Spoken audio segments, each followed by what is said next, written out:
Is everything okay? Well, this keeps cycling. I don't know why this is doing that. Doesn't matter. Well, it's thank you for attending. Oh.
Good evening and welcome to Diversionary Theatre's Open Flames storytelling event. Before we begin, we would like to acknowledge that Diversionary Theatre resides on the land of the BIQTPOC, also known as the Kumeyaay Nation. We pay respect to the many elders and to the tribe of this land, both past, present, and future. And now, it is my pleasure to introduce our amazing host for tonight's Open Flame by BIQTPOC Stories. You may have seen him last week as our special guest star on our intersectionality and racial justice panel. He is a talented actor and was the first Native American to receive the Theater Communications Group Fox Foundation Resident Actor Fellowship. Please help me welcome Kenny Ramos. Oh my goodness. Hi everybody. Thank you for that wonderful introduction.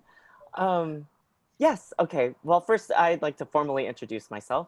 Halka Menuea, Namiuta Menue, Inyach Kenny Ramos, Wichahi, Inyanue, Wichahi Benegas, Nyapum Welch, Kweschamak, Barona, Indian Reservation, Kupai. Hello everyone, my name is Kenny Ramos. I am Kumeyaay from the Barona Band of Mission Indians. My pronouns are he, him, they, theirs, and I'm a theater artist based here in wonderful Kumeyaay territory, San Diego, California. And I'm very excited to be here today hosting Diversionary Theatre's Open Flame Story Circle with you all today. So just a little bit of, I don't know, I guess regular housekeeping. The chat is open, so if there's any technical things going on, feel free to write them in there. Also feel free to write in the chat any lovely, wonderful, encouraging words for our storytellers. We have 3 wonderful storytellers here with us tonight to share some stories around the theme of BIQTPOC, which stands for Black, Indigenous, Transgender, Queer, People of Color. Oh, I got it backwards. I'm sorry. BIQTPOC. Black, Indigenous, Queer, Transgender, People of Color. There we go. And yeah, thank you for bearing with me. I don't host very often, but I'm very excited to do it. And I'm just very happy to be here with you all virtually this evening. And let's see. I'm trying to think if there's anything else that I have to go over. I don't think so. But since it is Open Flame, I thought that we can start the night by lighting a flame, but a safe flame that hopefully won't start any fires. Well, it won't start any fires because I have it contained here in my bedroom, which is where I'm zooming in from. Woo! But there, oh, I just lit it. So the flame is lit for our stories this evening. And I'm just gonna put it right here. And gosh, I think that's about it. Gosh, it went by much quicker than I anticipated. Okay, so our first storyteller that we have with us tonight is Jamie Estepa. Jamie is a poet and a playwright. His art explores the intersection of queerness, masculinity, processing survivorhood and trauma, and figuring out what it means to be descended from a lineage of laborers, to be a product of colonization as a second-generation Filipinx American. Jamie's piece is called Sinigang, and it is about navigating masculinity and being the child of immigrants as a queer youth. So everybody, let's put it together for Jamie and give him a round of virtual applause, and I'll just hand it over to Jamie.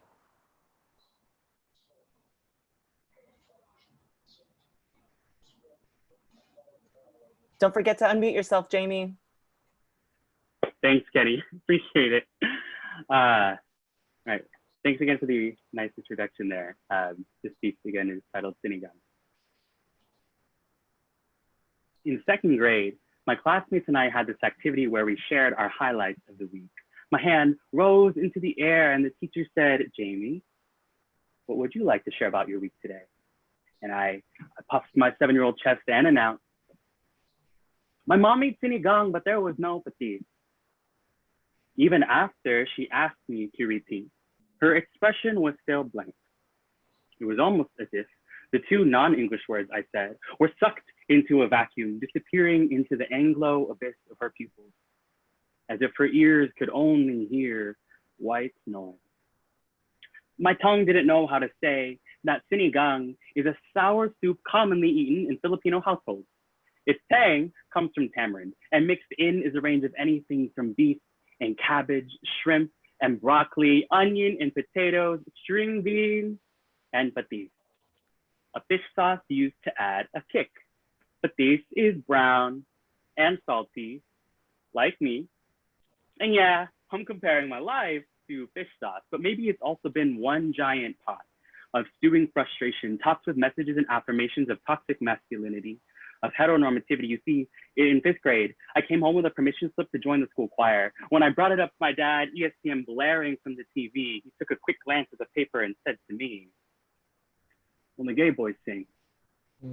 So I tossed it in the trash, tried my best to swallow the lump in my throat and pay attention to the basketball game on screen. At that age, I hadn't even come out to myself yet. So when we sat at the kitchen table, I slurped my sinigang like a straight boy, talked about my days at school like a straight boy, intonations and inflections in my voice, never too high because in no way was I a gay boy. Except in the shower, I only sang with the fan on and the water running when my dad wasn't home. And in case he was, then maybe he would only hear a straight boy in there. You see, in school, I made a habit out of biting my tongue in conversation so that I could speak straight, because God forbid, no homo. And while my speech was colonized a long time ago, while it learns how to charm without an accent a long time ago, it doesn't know how to sound queer, Filipinx, and comfortable in its own brown body. And my smile doesn't think it looks good in drag, and my vocal cords don't know how to catwalk, but they know how to wear a shield, eyes down in the locker room away from half-naked boys, head up in the lunchroom looking from a group of Asian bros trying to kick it with their rice and stews and condoms, and talks about pussy in the corner, and my tongue knows how to sound like a man. Humming under its breath, songs of proud heritage in Southeast Asian rainbow skies, and my tongue now feels so pink and so brown and so queer and so masculine that it must have this acquired taste for always feeling in between. I'm still learning how to bring all of myself to the table. But I do know how to sit down and slurp the sinigang in silence. Thank you. Woo! Oh my gosh, that was, yes, that was, that was great. That was so, oh my God. Well, first off, it makes me hungry. Storytelling thing on the diversionary. Oops, I think, sorry, I think we have another mic on. I think diversionary. Oh, there we go, sorry. Made me hungry for sinigang, although I'm not sure I've ever had it. And so much, gosh, there's so much I enjoyed about your piece. Sorry, I know this isn't like, but I just really, I really enjoyed the image of vocal cords on the catwalk and then being able to shield. Sorry, what was the, oh gosh, I don't know if I have any specific questions, No worries. but I'm really intrigued by it. And I'm wondering, did you write this piece specifically for this, or is this something you've had in your repertoire, or? Yeah, that's a great question. And I'm so glad that you connected, especially with some of the parts about like voice and like presentation. I think that's something that's been like at the forefront of like my queer identity, is like, how do I present myself as a queer person, but feeling most comfortable in a masculine presentation. I originally wrote this piece for a different program, for a different event, where the theme was dueling identities. And one of the prompts was thinking about like code switching. And so something I wanted to play around with, you know, for folks who don't know what code switching is something that a lot of folks do who maybe know like different languages or different dialects or ways of speaking, where they switch the way they speak depending on you know, the different groups that they're with. And so I was thinking a lot about like, how do I, you know, I grew up in a multilingual household, but primarily speak English, but how else do I code switch? And I thought a lot about like, it's a very queer experience in my opinion, to like have to code switch between those moments where there's like a sense of safety or comfort, where it feels more comfortable to present or talk very masculine versus feminine, and like the whole in between. And so as somebody coming from that perspective of like, oh yeah, I've heard like all these languages around my whole life, and also the whole part about like, when do I present masculine versus otherwise is kind of where I was trying to write this piece at. And so it's gone through different iterations over the years. It's definitely a few years old, but this is definitely like, yeah, a piece that I think I always come back to because it's so, it's so central to who I am. Oh, amazing. No, yes, and yes, thank you for vocalizing everything that I'm trying to feel, or that I'm feeling and that I don't have the words for. Exactly, code switching. That totally, I mean, yes. Talking about even the way, well, your words of eating soup like a straight boy, or, or going through the locker room. There's just the ways that we have to perform our gender expression for safety, right? Essentially, or to feel comfortable. I really just, yeah, thank you for sharing that. I also feel like a bad Filipino. I'm actually Filipino through my dad's side, but Hawaiian Filipino. So we don't remember. I do a lot of Hawaiian foods. But anyway, that's a story for a different time.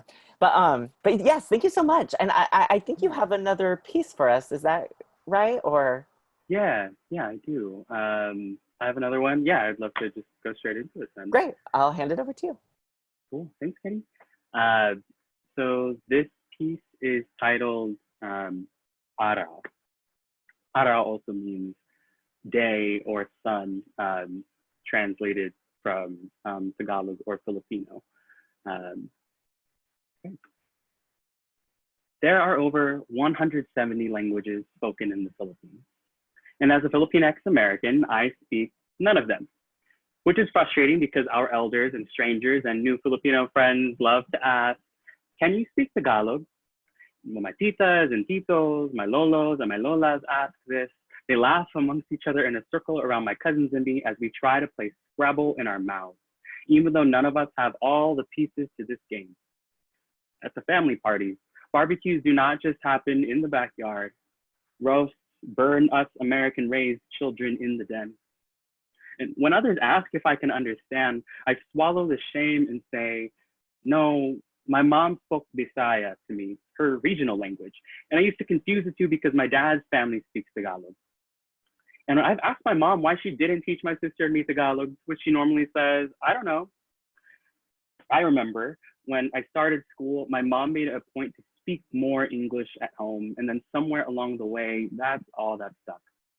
And I don't blame her for what I don't know. I blame the fear of ESL classes, that native languages aside from English in school are a handicap.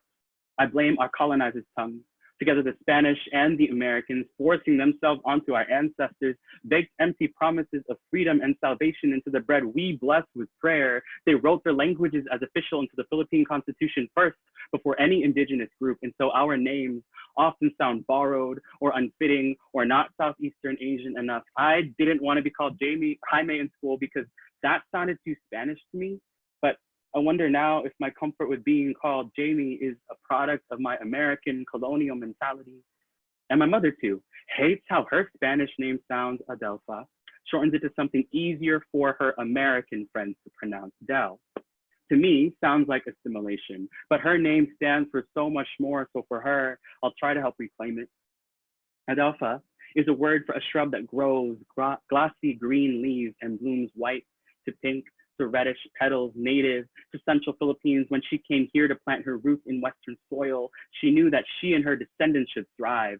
She watered up seeds of her culture, doing her best to snatch discrimination from our throats and bury it deep into the earth, to sow as much English as possible, to try for our best chance to make sure we did as well in the classrooms as she did in the fields. Her branches extended to us bite-sized pieces of a place where we have never felt the sun. I've never been to where she's from, so I cling to the few words she has fed me of overseas communities that I've never met.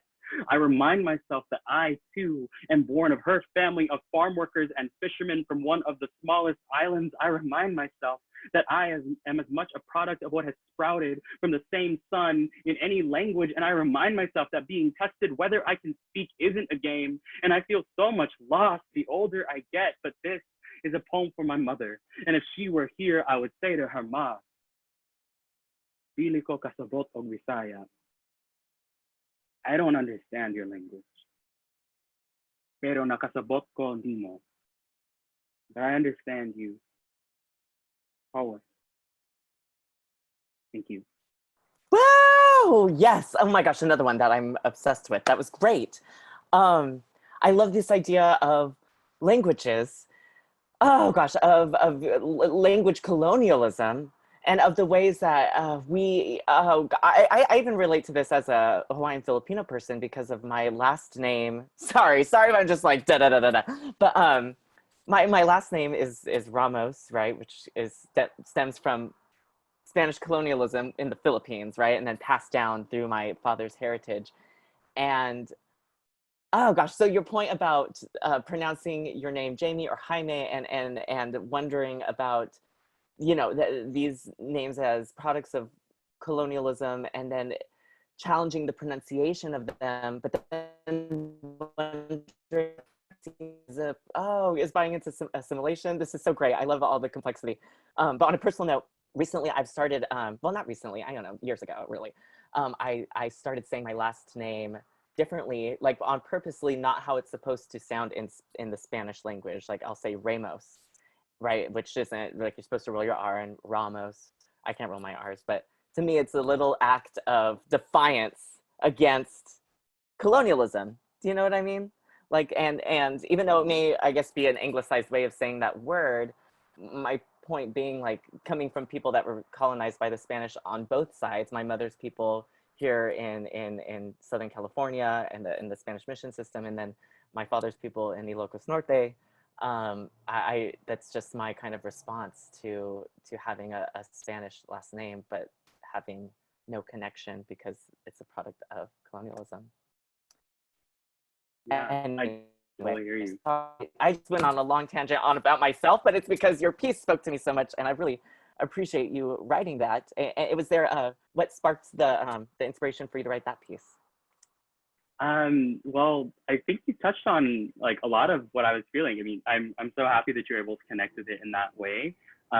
Especially when you mention the, like, how you pronounce your last name as Ramos. I think from such a young age, like I was even like hyper aware in school, like I don't want to be called Jaime, even though that's technically what I was named, but I had such like an aversion to being called anything that sounded too Spanish like. And I think something I didn't really come to terms with until I was much older, like in undergrad, was like, not only was like where my parents are from colonized by Spain, it was colonized by America. And then what does that mean if we were, you know, we are here existing in the United States as colonized people who came over as a form of like basically of labor, you know, like as a product of labor, labor needs. Since you know, my mom's side of the family, like farm workers, fishermen, farm workers in the Philippines came over, and they were farm workers like in Northern California and on the like pineapple plantations in Hawaii. So like, just like trying to come to terms with that.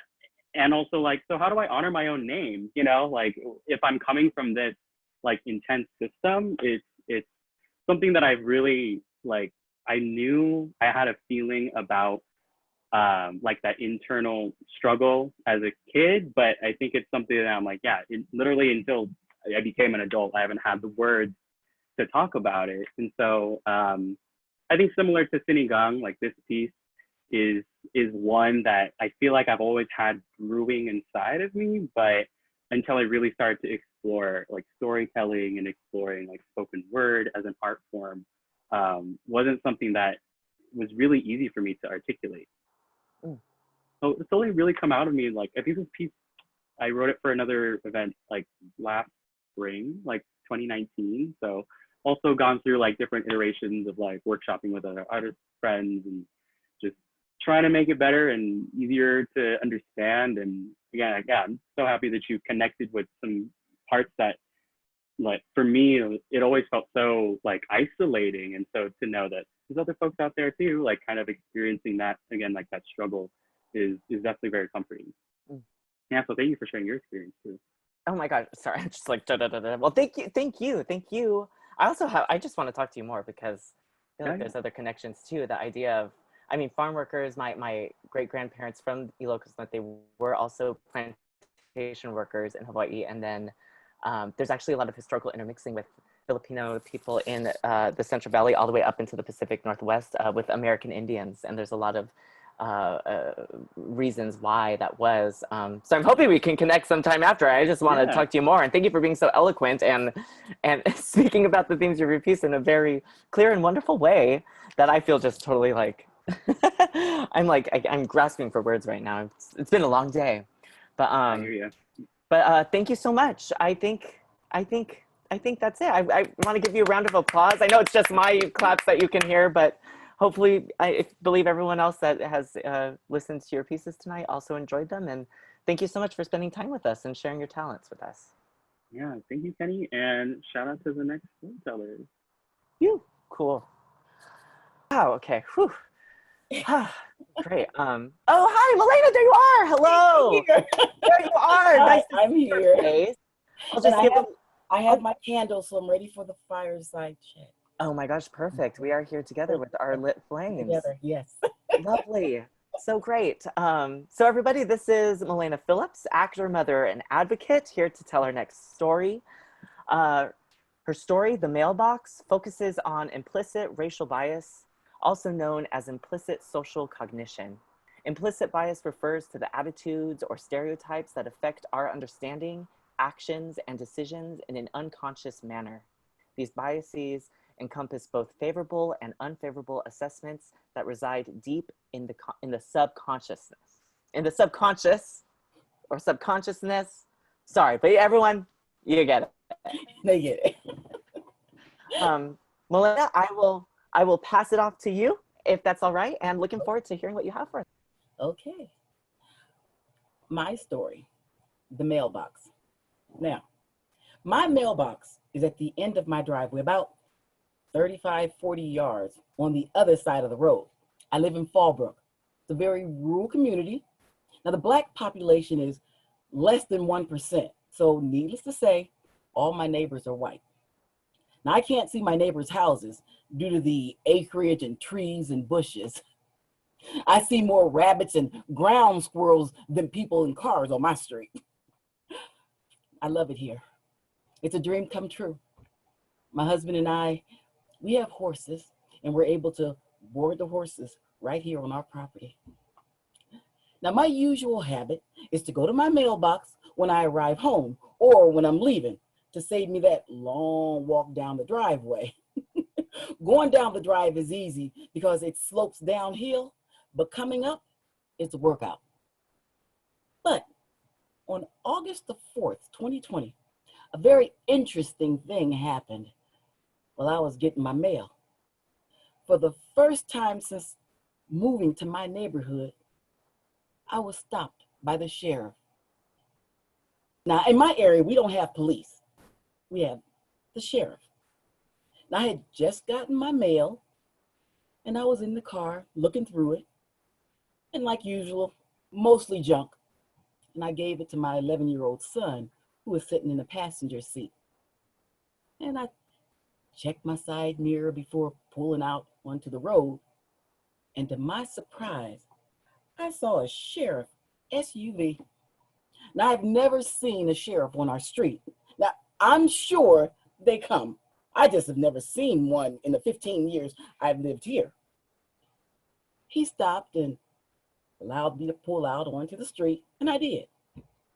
I drove a few yards and glanced in my rear view mirror, expecting to see the flashing lights, but nothing.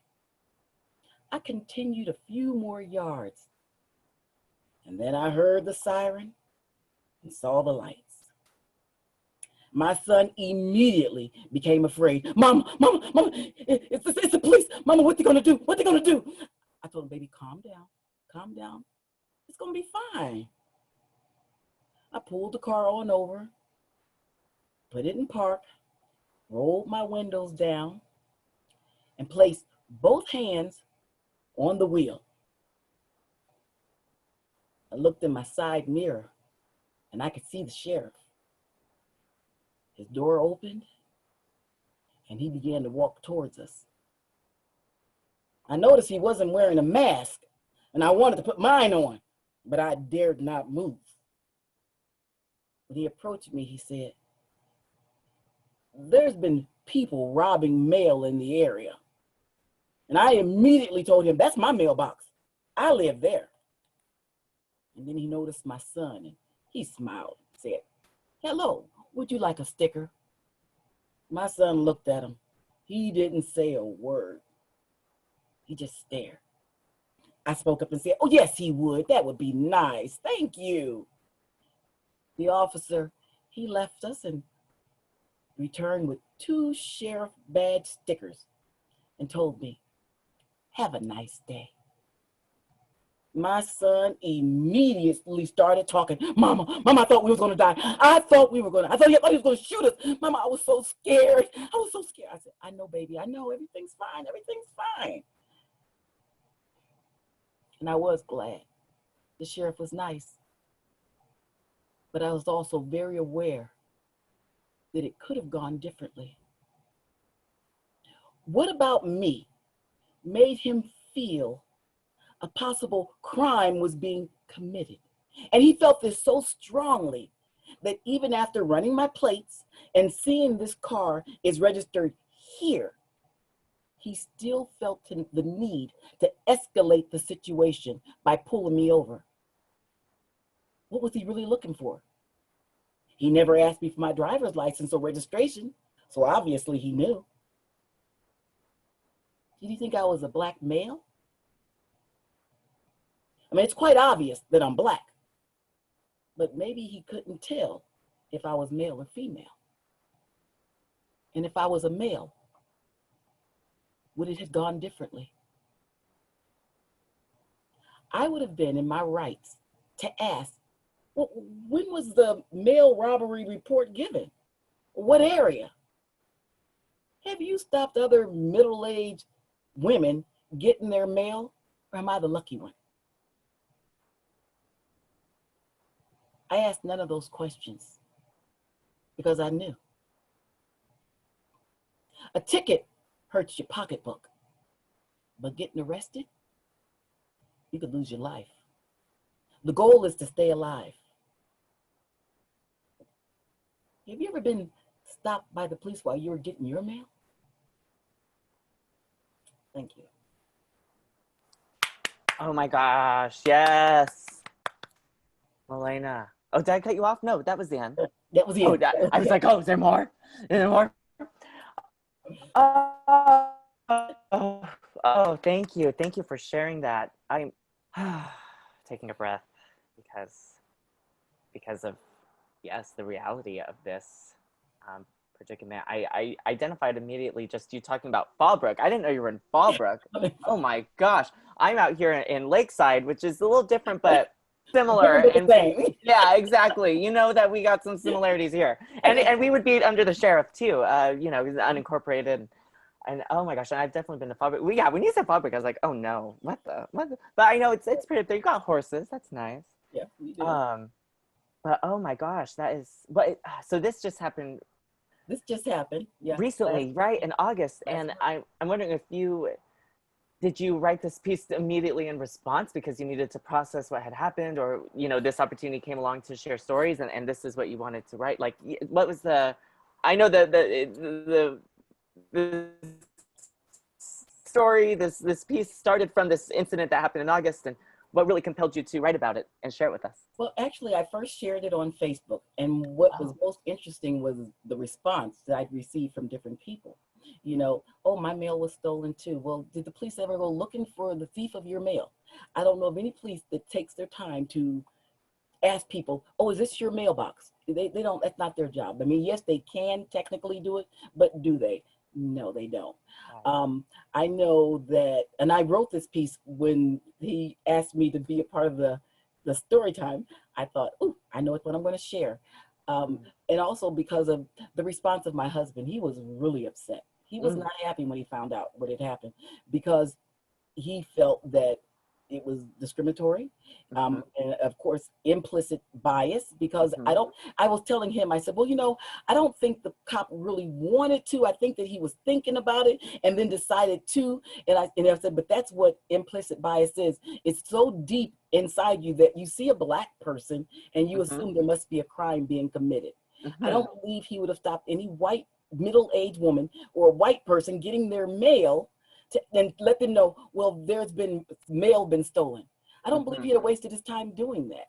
I think he'd assume they're allowed, they're in the right place. And even though we've lived here for a long time, you know, like I said, 15 years, I feel that it was really implicit bias. He saw a black person, he felt there must be a crime being committed, or there's possibly a crime. And what I meant about, talked about it escalating, because it could have gone differently. If I know my husband would have questioned him, which would have made him upset, you know, because they don't like to be questioned, even though you have a right to ask them why, you know. And the police is actually in control of escalations, in the sense that they could take a tone that will cause you to get upset. And then if you get upset, no matter what, they win, because when it comes to the law, the police can do no wrong.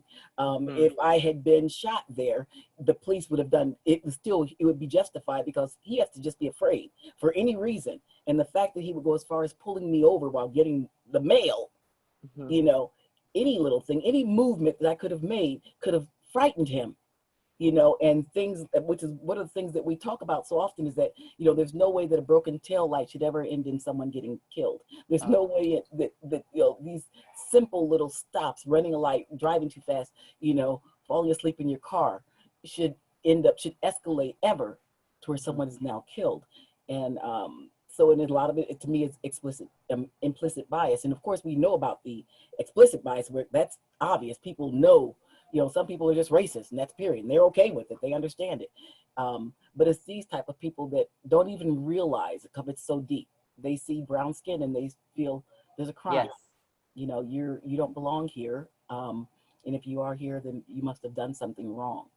And so that's what made me share this story. And then my son, the fear that he went through. I think it's another thing that they don't think about. Police officers don't think about the effect of this on children. You know, unfortunately, my son is a foster child, and he did lose his mother. You know, police pulled up and mom was doing stuff, and he was separated and stuff from his mother. And he remembered the police taking him and all that stuff. He was 4 years old, and he could still tell you exactly what happened. He remembers his mom crying, all this stuff. So it brought back so many fears for him. And that's what was frustrating for me, was that over mail, really, you would, without even thinking, the trauma this could have on a child. And it broke my heart. And he, of course, my son immediately told his dad, the police, and Mom and I was so scared, Dad, you know. And again, Dad wanted to call the police. My husband wanted to call the police station and ask them what's going on. You know, why is this happening? But you know, I said, baby, let's just leave it alone. You know, but these type of things do happen. The other story I was debating about writing was when I went to a yard sale in the neighborhood. Same thing. Police pulled up and asked me what was I doing here. I'm like, there's a yard sale. You know, why are your eyes looking so funny? Why your eyes? Says, I don't know why my eyes are looking funny. You know. Oh my gosh. And I know why. It was the fact that I was Black. You know, so there's things like this that happens all the time. That again, fortunately, it did not escalate any more than than pulling us over.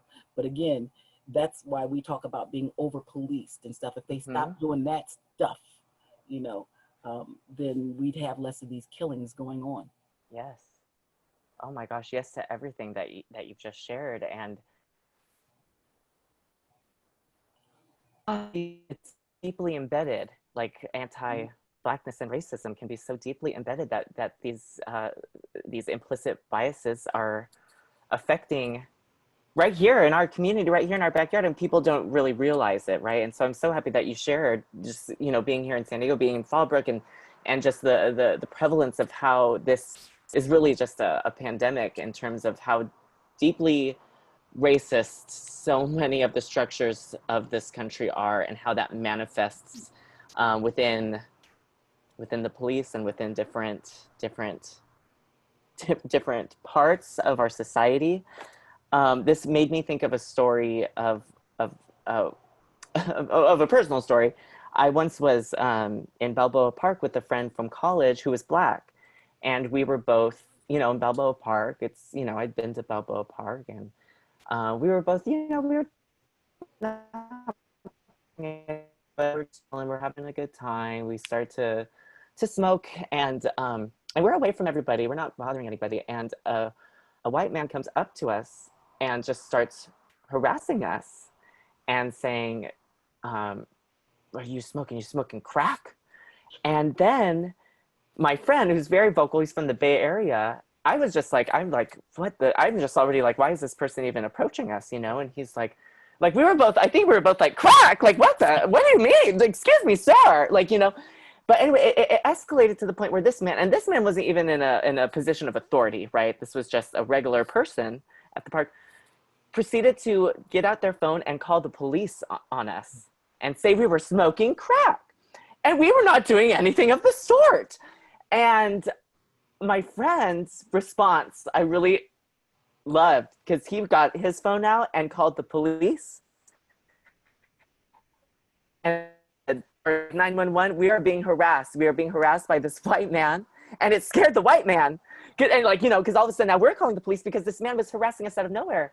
And for me as a non-Black person, I think that was one of the experiences where I really, and I've been in that park many times doing the same thing, smoking cigarettes, smoking whatever, and not harming anybody. But when I was with a Black person, that changed. Do you know what I mean? Like, yes. and all of a sudden, this person felt like they had, and this is symptoms of white privilege, right? Like they had, I guess, the authority over us to come over, first to harass us, like to leave their area and come over to where we're at to speak to us.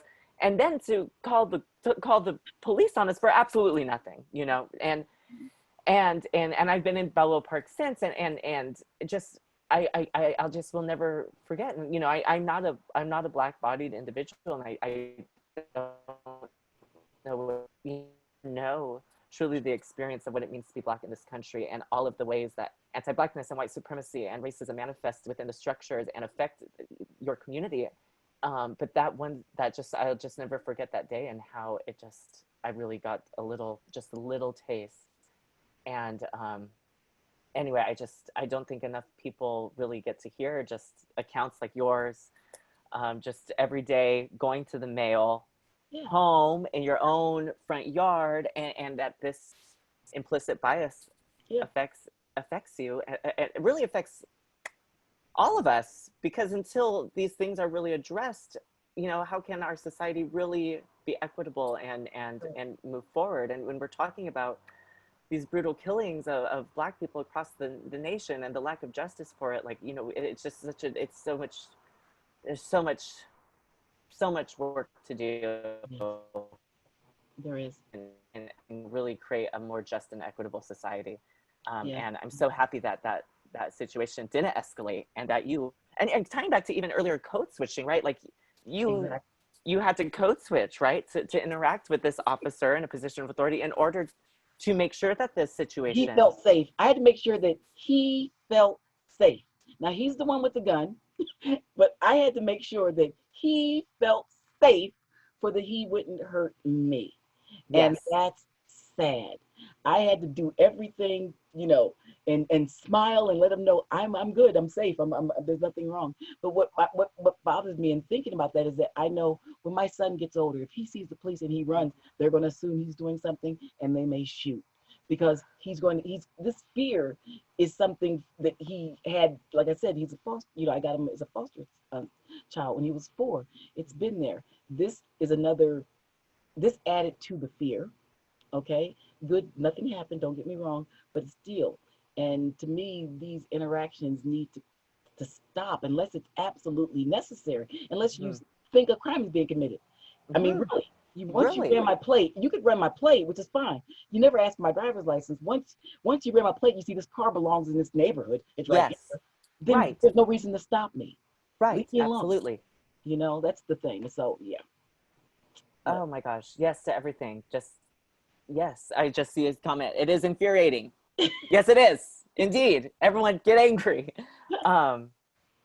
Yes to everything you've said. And yes, I again, just so thankful that you know, and I just, people realize, you know, the frustration, the inequity of these situations, like Black people and people of color being stopped by the police. I know I have a level of fear, and I know what that son and and when we continue to have these killings without justice, like, of course, like, why would we not be scared when a police person is pulling us over, when a police person, a police officer pulling us over without, and the responsibility of then having to keep cool, maintain that fear in order to make them feel safe, just so that we can leave this situation safely. It really is just a real experience, and I just thank you for sharing that with us and sharing that truth with us. And gosh, I don't know that I have anything else to say other than thank you, and that I'm happy that you all are okay. We are. Thank you. Was there anything else? I didn't remember if you had a second story or anything, or. No, I did not write my second story though. No worries. You didn't have to. You didn't. No worries. Because I'd have told you a good one. Next time. Well, I hope maybe we'll have another one of these, and I want to hear your second one for sure. Yes. Well, great. Well, thank you, Milena. Just a round of applause. Hopefully feeling love from everyone in the chat. I just thank you for sharing that story with us and sharing your time with us. Really appreciate you being here tonight. Oh, great to meet you. I just love all these storytellers. They're all my new friends from this evening in COVID. Well, yes, that brings us to the end. I don't, and I'm like, no, what do I do? Well, I think first off, just another round of applause and so much love for all three of our storytellers tonight, Jamie Estepa, Faradinga, and Milena Phillips. I just really offer them so much love and gratitude for sharing their evening with us and putting together these wonderful stories. Yes, claps. I see claps in the chat. Yes, and just really grateful for you all to share stories tonight here at Diversionary Theatre's BIQTPOC Open Flame. I'm really hoping to hear more from you all. Really excited about all your work, and I'm excited to meet you all this evening. Thank you everyone out there for tuning in tonight. Really grateful to you all also for coming and sharing your evening with us and hearing these stories from our wonderful storytellers. I will share that we have another open flame happening next Monday evening, same time, same place. You can get more information through Diversionary Theatre at their Facebook page or their website. And yes, next week's theme is a COVID slam. I don't know if that's the right word, but it's going to be around around COVID, which is affecting all of us right now, hence us here on the Zoom. And oh gosh, I don't know if there's anything else I'm supposed to share. I think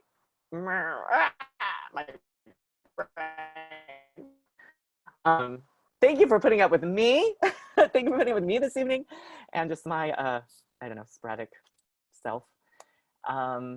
And yeah, I look forward to seeing you all hopefully next week and sharing stories with and being an audience as we have more storytellers lined up to share stories around COVID. And thank you. I just saw that comment. Thank you so much. Thanks, Dan.